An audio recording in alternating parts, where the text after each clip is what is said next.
Hey, I just want to do a few law of sines and law of cosines questions. Even though you do have the videos, I want to do some to kind of help you maybe.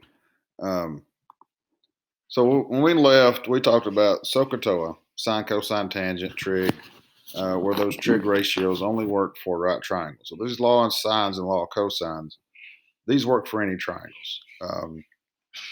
So here's your law of sines. It says your sine of angle A, which in this case, the example we're going to do is 50, over little a, which is opposite, is equal to the same ratio of sine of B, which in the example we're going to do right here is 70. And little b is opposite that, which is going to be 7. And then angle C, which we're going to find, is the same as here. So those ratios are going to be equal. So we'll go ahead and fill in this. Sine of A, again, A is 50. Opposite angle A is little a. So that ratio is equal to, sine of B, B is 70. Opposite B is little b, which is 7. Then we get to angle C. We don't have it, we can find it. We know triangles are 180. So 50 and 70 is 120. That means this would have to be 60. So we don't necessarily need it for this question, but we're going to need it for later down the road. And then angle C, opposite angle C is little c. Now, as far as this example goes, it just wants you to get A. So that's all we're going to do. So to get A, we're going to use these two ratios, and these ratios have to be equal.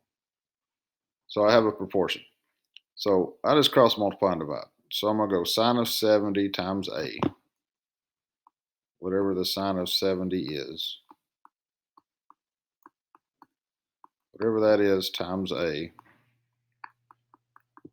is the same as sine of 50 times 7.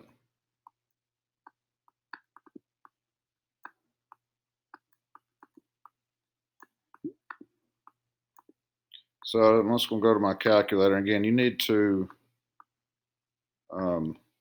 find out how you do this on your calculator. But to save us a little bit of time, sine of 70 times A, we're just going to divide by the sine of 70, which will cancel that out and just leave us with A. What we do on one side, you have to do to the other. That's what makes it equal. So that is what I'm going to put in my calculator. So sine of 50. So in mine, I have to do 50 sine. Again, make sure you're in degree mode. For mine, it'll tell you if it's in radian mode. Click on it. If there's nothing there, then it's in degree mode. So I'm going to go sine of 50, which is what this is, times 7. That gives me this. That's your numerator.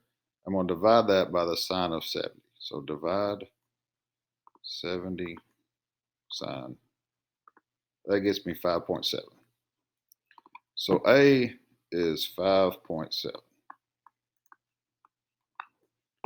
which gives you right here.